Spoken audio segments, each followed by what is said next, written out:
Bonjour, je suis Dr Eric Shimirimana. Je suis médecin gynécologue au centre hospitalier universitaire de Kamenge, au Burundi. Je suis du Burundi. Alors, comment j'ai eu l'information sur le programme de formation en infertilité? En fait, chez nous, au Burundi, il y a une fondation qui est appelée Ubuntu, qui est parrainée par Madame la première dame du pays. Alors, elle-même qui est en collaboration avec Fondation Merck. Alors, Merck aurait accepté de financer, de supporter une formation pour nous, les médecins gynécologues du Burundi, dans son programme de fertilité.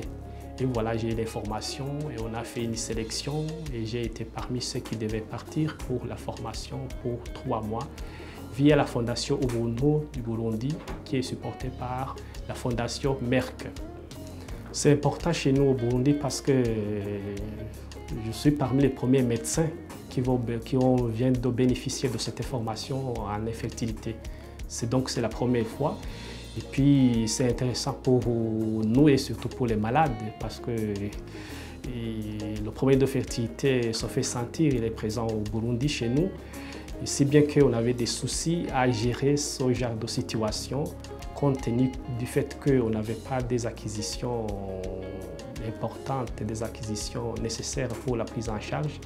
Et on espérait et on espère quand même qu'on allait apprendre pas mal de choses pour prendre en charge ces gens-là, ces couples-là de chez nous qui ont de tels problèmes. Le problème d'infertilité chez nous, ça pose d'énormes problèmes, d'énormes défis. En fait, d'abord, il n'y avait pas de gens qui sont formés. Il y a des médecins gynécologues, mais qui n'étaient pas formés à la matière. Ça, c'est le premier défi.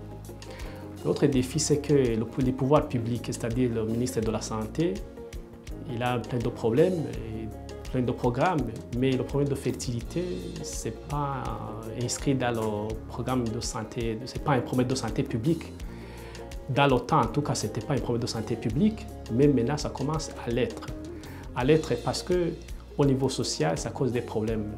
Là, j'entre dans le problème des couples parce que le problème de fertilité dans les couples, c'est un problème réellement social. C'est un problème réellement social parce que la femme qui ne parvient pas à mettre au monde un enfant, elle est victime d'une discrimination. Donc, ça devient un problème social, si bien que le gouvernement, le pouvoir public commence à s'en préoccuper quand même. Alors, l'autre problème, c'est que il n'y avait pas de ressources techniques, il n'y avait pas de médecins qui étaient formés, si bien que les gens devraient voyager pour se faire traiter à l'étranger. Et là, ça entre le problème d'argent, parce que ça coûte énormément d'argent. Et puis dans les couples qui n'ont pas beaucoup d'argent, c'était un problème, ils devaient garder le problème dans la société. Tantôt, je disais que c'est un problème réellement social. C'est réellement social parce qu'il y a plein de cas, plein de couples qui viennent chez nous en consultation pour de tels problèmes de fertilité. Alors, seulement dans la communauté, du fait que souvent, lorsqu'ils ont de tels problèmes de fertilité, la première étape, souvent, par ignorance, commence par les sorciers, les marabouts de la ville, les marabouts dans la communauté, dans le village. Et puis après, ils viennent nous consulter.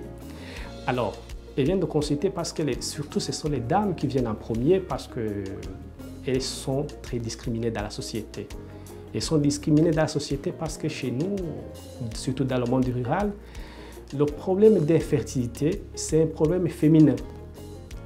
La plupart des gens croient que s'il y a un problème de fertilité dans le couple, c'est surtout la femme qui est infertile. Mais quand même, avec des sensibilisations, on essaie de montrer à la communauté que ce soit la femme, que ce soit le monsieur, tout le monde peut avoir des problèmes de stérilité. Et maintenant, ça commence quand même à changer, si bien que maintenant, on voit que les couples, maintenant, ils viennent à deux, le monsieur et la dame, ils viennent à deux pour se faire consulter. Voilà. Donc c'est un problème de santé publique, c'est un problème social, si bien qu'on essaie de se démener, on essaie de faire quand même ce qui était à notre portée dans le temps, parce qu'on ne transférait pas tout le monde à l'étranger. On essaie de traiter quand même, mais qu'est-ce qu'on avait comme traitement? On a des traitements empiriques, des traitements classiques, et des médicaments qu'on prend par voie orale, tout simplement, pour stimuler les ovaires des dames, comme ça, pour qu'elles puissent multiplier les chances de concevoir et de mettre au monde l'enfant. Mais ce sont des cas qui donnent très peu de résultats. Si bien que la plupart des dames finissent par être transférées à l'étranger pour la prise en charge. Mais, problème encore, combien entre ces couples, combien avaient les moyens de voyager pour se faire traiter à l'étranger?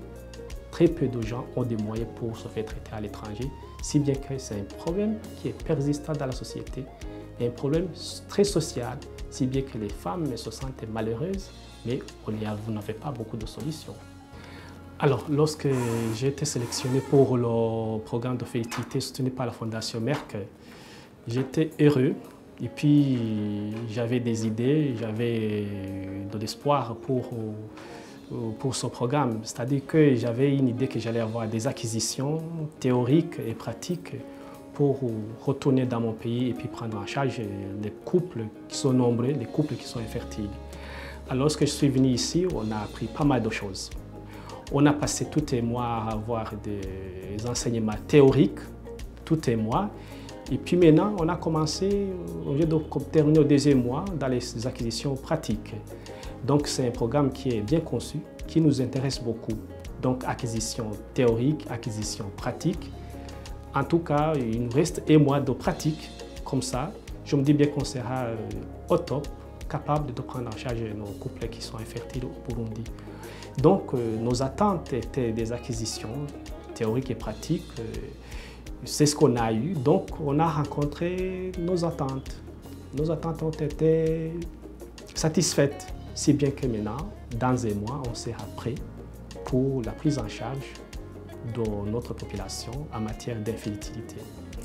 Alors, pour finir, je vais en profiter pour remercier encore une fois la Fondation Merck qui a pensé à ce programme d'infertilité parce que c'était un problème que nous considérons comme problème de santé publique chez nous, avec des dessous de problèmes sociaux. Donc, on remercie encore une fois vigoureusement la Fondation Merck qui a pensé à ce programme et surtout qui a pensé à nous faire partie de ce programme, nous Burundais, qui sommes venus nombreux parce qu'on est 5, c'est une bonne équipe. Donc, on remercie encore une fois à la Fondation Merck d'avoir pensé à nous. Merci encore une fois. Burundi.